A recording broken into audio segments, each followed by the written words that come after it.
अपना 79th स्वतंत्रता दिवस मनाया और कल, आने वाले कल 17 तारीख को बिहार के सासाराम से हमारी वोट अधिकार यात्रा, एक ऐतिहासिक यात्रा शुरू होने जा रही है।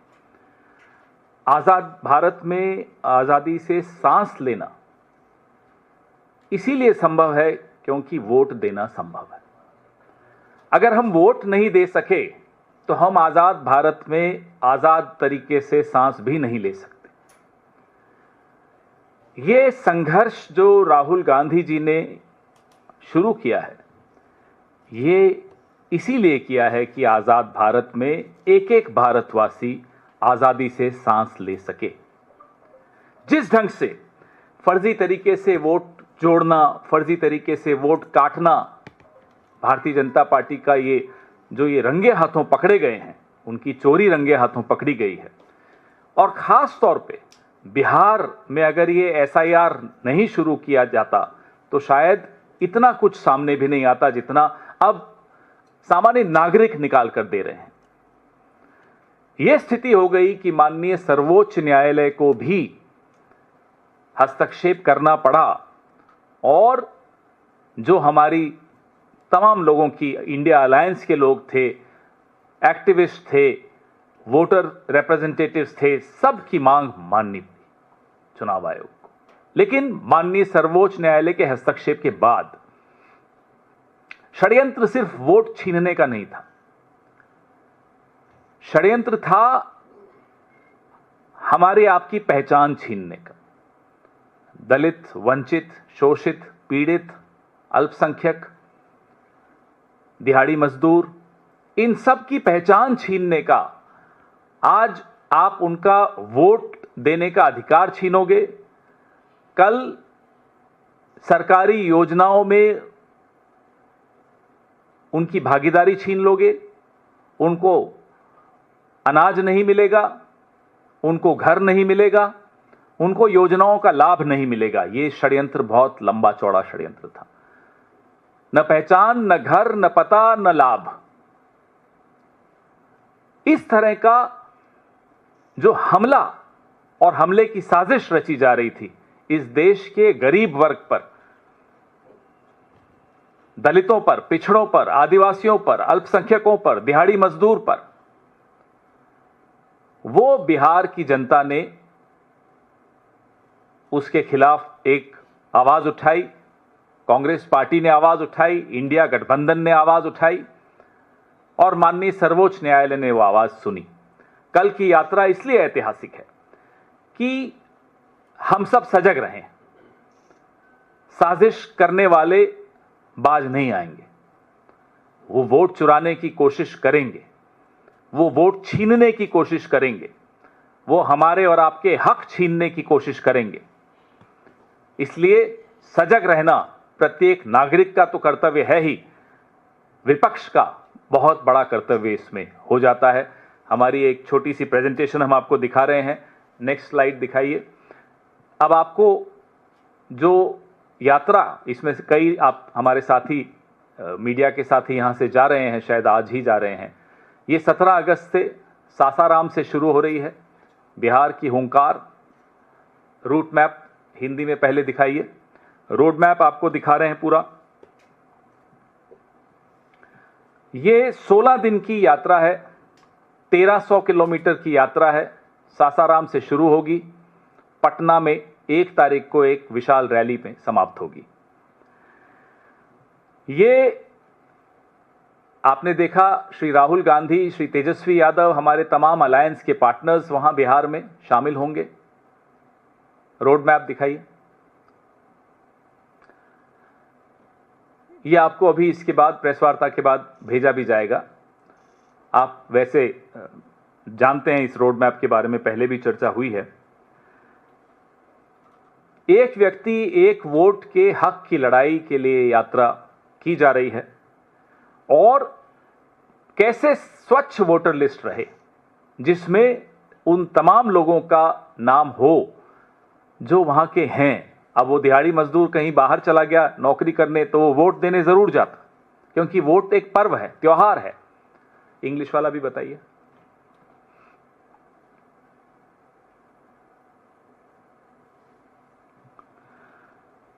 चुनाव आयोग इस तथाकथित डबल इंजन का एक डब्बा बन के रह जाए, यह स्वीकार्य नहीं होगा।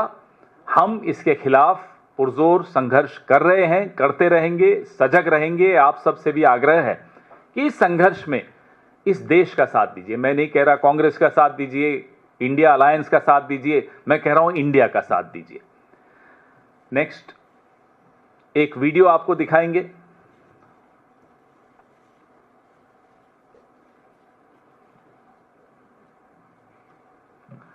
बिहार के तमाम लोगों से भी हम आग्रह करते हैं कि आपके अधिकार की लड़ाई है, आपके अधिकार की यात्रा है, आपके हक की यात्रा है, तो आप सब इसमें शामिल हो जाइए। अच्छा रहेगा सबके लिए, देश के लिए।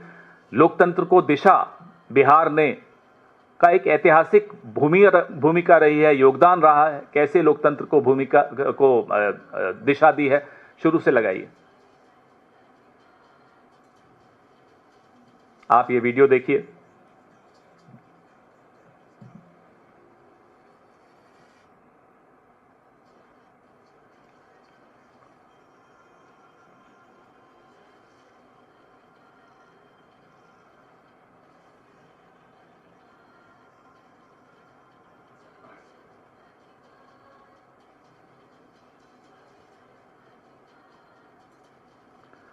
जब भी राहुल जी ने यात्रा पे जब निकले हैं,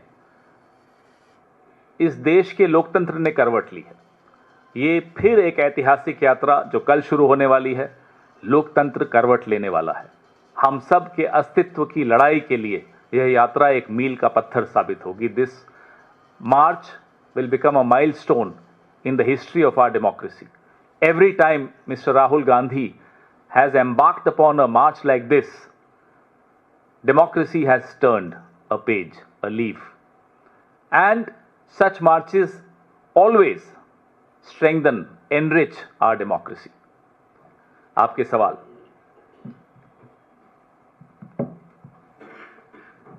अभी एसआईआर को लेकर जो प्रक्रिया चल रही है उसमें अभी भी बहुत मुश्किलें हैं। 65 लाख वोटर जो है बाहर है। हालांकि चुनाव आयोग ने स्वीकार किया है कि आधार कार्ड के साथ वो लोगों के क्लेम एंड ऑब्जेक्शन लेंगे, लेकिन अभी भी बहुत सारे लोग हैं जो ड्राफ्ट लिस्ट में हैं। क्या उनको 12वें दस्तावेज के तौर पर आधार स्वीकार किया जाएगा, नहीं किया जाएगा, इसको लेकर बहुत अनिश्चितता बनी और समय बहुत कम बचा है, क्योंकि 1 सितंबर के आसपास ड्राफ्ट रोल जो है वो प्रकाशित किया जाएगा। ऐसे में कांग्रेस समेत तमाम पार्टियां उन सभी योग्य वोटरों को जोड़ने के लिए किस तरीके से अपनी लड़ाई को मजबूत करेगी। और खास करके तमाम दलों ने ये बातें रखी जो इंडिया गठबंधन के साथ जुड़े हैं कि खास करके वो लोग जो बाहर काम करते हैं, उनके जो ठेकेदार हैं, वो जाति के नाम पर, गरीबी के नाम पर उन लोगों पर दबाव बना रहे हैं कि अगर वो लोग क्लेम एंड ऑब्जेक्शन फाइल करने जाते हैं तो उनको नौकरियों से निकाल दिया जाएगा। और यही वजह है कि चुनाव आयोग का जो आंकड़ा आ रहा है जिसमें क्लेम एंड ऑब्जेक्शन 0 दिखाई दे रहा है, उसके पीछे भी तमाम जो राजनीतिक दल है वो शक जता रहे हैं। बिल्कुल, इस सब को हम पूरा इंडिया अलायंस बहुत गंभीरता से स्टडी भी कर रहा है।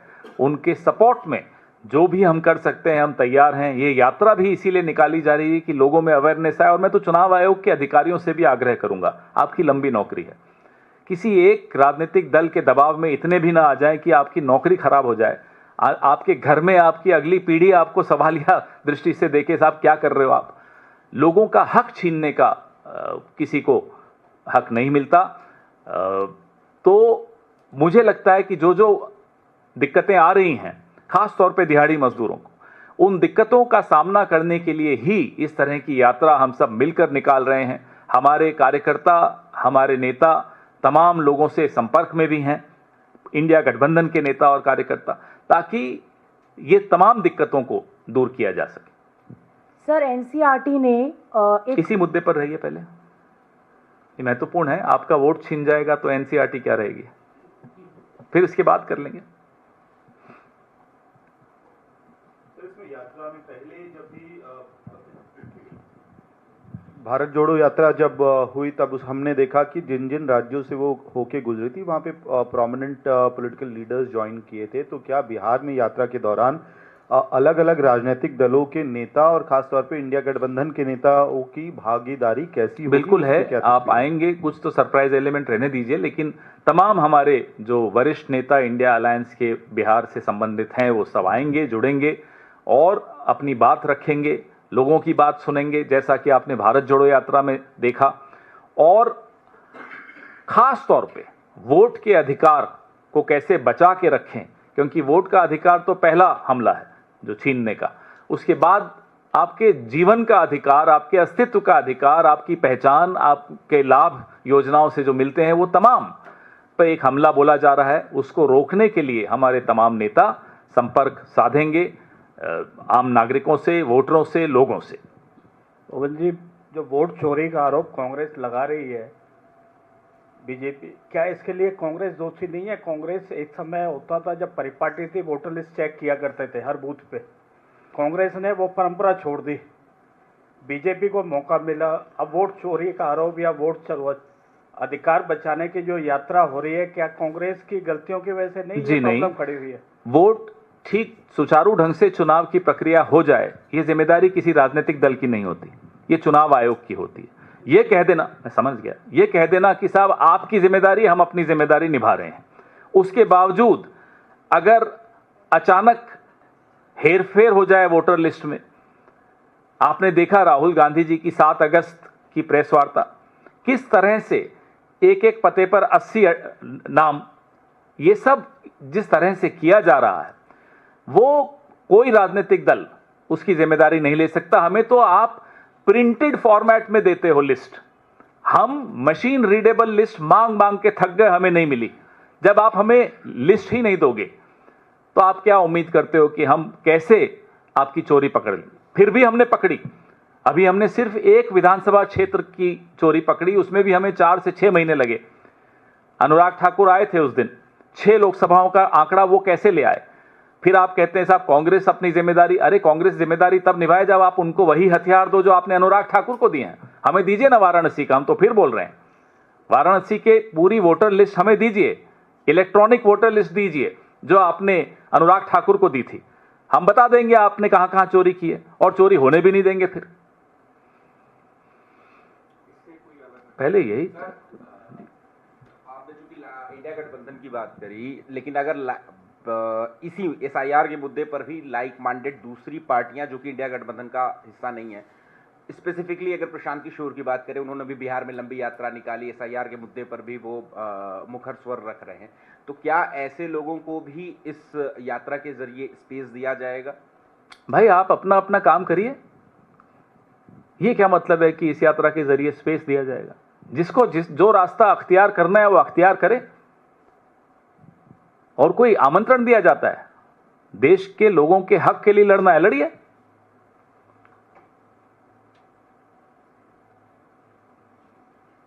जी थैंक यू। जरूरी सवाल इसी के बारे में है? नहीं सर, इससे हट करें सर। दरअसल 14 अगस्त पार्टीशन हॉरर इस नाम से एक मॉड्यूल रिलीज की गई थी NCERT द्वारा, जिसमें sir partition culprits of partition कौन है इसको हाईलाइट किया गया था, जिसमें 3 एलिमेंट्स दिए गए हैं। पहला सर बताया गया है कि किस तरह से Jinnah demanded about partition, Congress accepted it and Mountbatten implemented it, ये मेंशन है।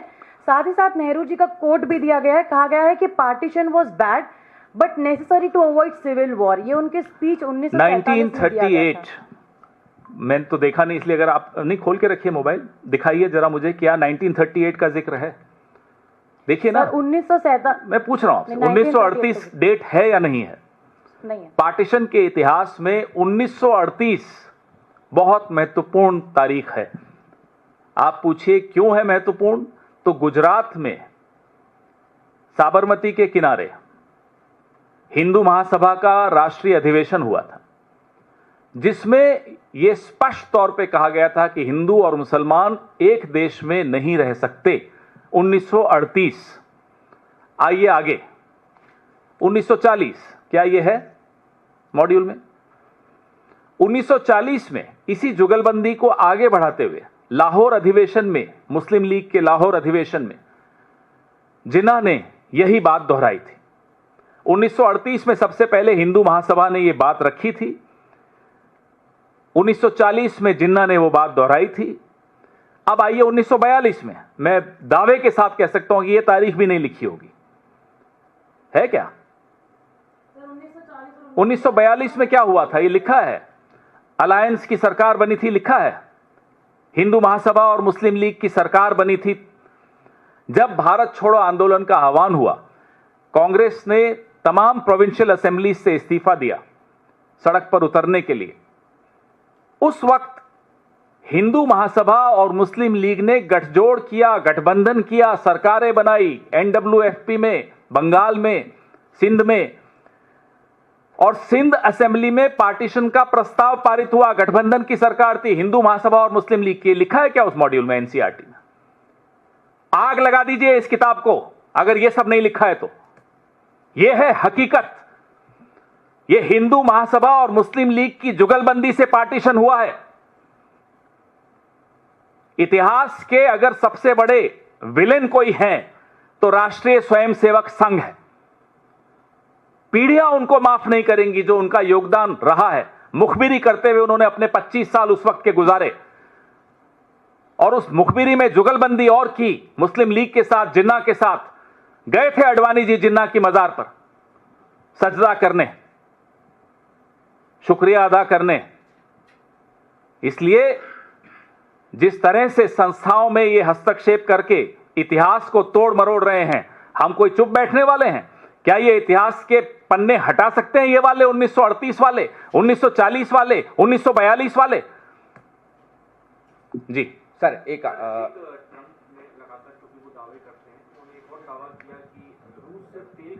भारत ने बंद कर दिया, एक बड़ा ग्राहक उन्होंने खोला। अब भारत का जो अधिकृत जवाब आने दो, पहले अधिकृत जवाब आए कि बंद किया नहीं किया, हमें तो मालूम भी। अब हमें तो सीज फायर की भी जानकारी ट्रंप से मिली, हमें थोड़ी, भारत ने थोड़ी बताया। भारत के प्रधानमंत्री ने तो भारत को नहीं बताया, भारत के विदेश मंत्री ने भारत को नहीं बताया, भारत के रक्षा मंत्री ने भारत को नहीं बताया।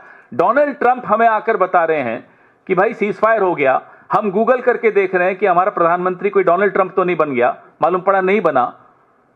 तो अब भी डोनाल्ड ट्रंप हमें बता रहे हैं कि साहब हमने रूस से तेल खरीदना बंद कर दिया। मुझे तो आपसे मालूम पड़ा, आपको डोनाल्ड ट्रंप से मालूम पड़ा, हो सकता है डोनाल्ड ट्रंप को रूस से मालूम पड़ा हो, हमें नहीं मालूम पड़ा। सर, उपराष्ट्रपति पद के चुनाव के लिए इंडिया गठबंधन या कांग्रेस की तरफ से कोई उम्मीदवार कब तक अनाउंस किया जाएगा, किसे अनाउंस किया जाएगा या अनाउंस भी किया जाएगा कि नहीं? धनखड़ साहब का पता चला कहां है? मिल नहीं रहे ना, सुना फोन भी नहीं उठाते। सही वक्त पे इसका भी जवाब देंगे। सर, एक सवाल, चूंकि राहुल गांधी की भविष्यवाणियों और आशंकाओं को लेकर कई बार ये हुआ कि उनकी बातें सच साबित हुई। 2016 में जीएसटी इम्प्लीमेंटेशन के वक्त उन्होंने कहा था कि जो स्लैब रेट है वो अनुचित है और जीएसटी एक ऐसी जटिल प्रक्रिया है जिसने भारत के व्यापारियों को मुश्किलों में डाला है। अब प्रधानमंत्री ने जो घोषणा की है कि अब स्लैब रेट जो है वो बदला जाएगा, हम तोहफा देंगे, तो उसके बाद फिर से राहुल गांधी की वो इस साल जो है, ये 11वां साल है मोदी का। हर साल राहुल गांधी जी की एक बात सही साबित हुई, लगभग 1 दर्जन बातें उनकी सही साबित हुई। प्रधानमंत्री मोदी हैं, सलाह राहुल गांधी की चलती है, प्रेडिक्शन राहुल गांधी की सही साबित होती है। ये किस तरह की सरकार चला रहे हो? और अब इतने दबाव में आ गए हैं कि अब राहुल गांधी जी जो कहेंगे, कांग्रेस पार्टी जो कहेगी, विपक्ष जो कहेगा, ये लागू करेंगे। इतने हिले हुए हैं ये लोग आज की तारीख, क्योंकि इनकी चोरी रंगे हाथों ये पकड़े गए। विदेश नीति में फ्लॉप, आंतरिक सुरक्षा में फ्लॉप, अर्थव्यवस्था में फ्लॉप, सरेआम। मैं देश की बेइज्जती नहीं मानता, क्योंकि देश को इन्होंने अपने आप से अलग रखा है, अपनी छवि को ही निखारते रहे। ये पूरे विश्व में भारत के प्रधानमंत्री की छवि मिट्टी में मिल चुकी है। आज प्रधानमंत्री एक लेम डक प्राइम मिनिस्टर हैं। हल्की सी हवा चलेगी, चरमरा के ये सरकार गिर जाएगी। और अब आंधी आ रही है, हवा तो बहुत पुरानी बात हो गई। जी हो गया, अब 1-on-1 नहीं होगा, मेरी फ्लाइट है, सासाराम जाना है, इसलिए जो सवाल हो अभी पूछ लो। Thank you. अभी इतनी जल्दी क्या है? अभी तो वो लोग तय नहीं कर पा रहे उनका वाइस प्रेसिडेंट होगी, वो तय नहीं कर पा रहे हैं अभी। आरएसएस कुछ और चाहती है, नायडू जी कुछ और चाहते हैं, नीतीश बाबू चाहते हैं या नहीं चाहते हमें नहीं मालूम। बीजेपी में भी 2-3 अलग अलग ग्रुप्स बन चुके हैं। नड्डा जी कह रहे हैं कि भाई मेरे को आप कब तक एक्सटेंशन में रखो, मुझे भेज दो। फिर वो देखते हैं धनखड़ साहब गायब हो गए तो वो डर जाते हैं। तो पहले उन्हें तो तय करने दीजिए क्या करने वाले हैं वो। प्रधानमंत्री ने कल आरएसएस को एनजीओ बताया, बड़ी तारीफ की, उसको लेकर कहाँ है रजिस्ट्रेशन सर्टिफिकेट? दिखाइए। एनजीओ का तो रजिस्ट्रेशन सर्टिफिकेट होता है, दिखाइए कहाँ है, कहाँ है खाते उनके, दिखाइए। भगवान इस समाज और इस देश को ऐसे एनजीओ से बचाए जिसने पहले 25 साल मुखबिरी करते हुए गुजारे, अगले 25 साल तिरंगे और संविधान का अपमान करते हुए गुजारे, उसके अगले 25 साल मंदिर और मस्जिद को लड़ाने में बिता दिए, और अब पिछले 25 साल दलितों, आदिवासियों, वंचितों, अल्पसंख्यकों, पिछड़ों के हक छीनने में निकाले। ऐसे एनजीओ को जितनी जल्दी हो सके बंद हो जाना चाहिए, और ये होगा। ये क्या कह रहे हैं कि आप चलाओ ये भाई, वो कह रहे हैं वीडियो अब ठीक ढंग से चलेगा। क्या है उसकी उपयोगिता? इस देश में सिर्फ वैमनस्य और नफरत पैदा करने के अलावा इस एनजीओ, तथाकथित एनजीओ ने किया क्या है? इतिहास इनका संदिग्ध रहा है। महात्मा गांधी की हत्या में इनकी संदिग्ध भूमिका, हर जगह आपको जहां लगेगा कि देश के खिलाफ कुछ हुआ है, आरएसएस की संदिग्ध भूमिका दिखेगी। राष्ट्रीय संदिग्ध संगठन चलाइए। लेकिन आप क्या कह रहे हैं कि अगर इंडिया गठबंधन की सरकार आएगी तो आरएसएस के खिलाफ? अरे रजिस्टर तो कराएं, दिखाएंगे हम, इनको रजिस्टर कराना पड़ेगा, और तब देखते हैं रजिस्ट्रेशन होगी या नहीं होगी, होने दी जाएगी या नहीं होने दी जाएगी। इस तरह की गतिविधियों में ये शामिल रहे। अरे आने दीजिए, अभी बहुत कुछ होगा, बहुत कुछ होगा। सारे जवाब आज ही चाहिए क्या आपको?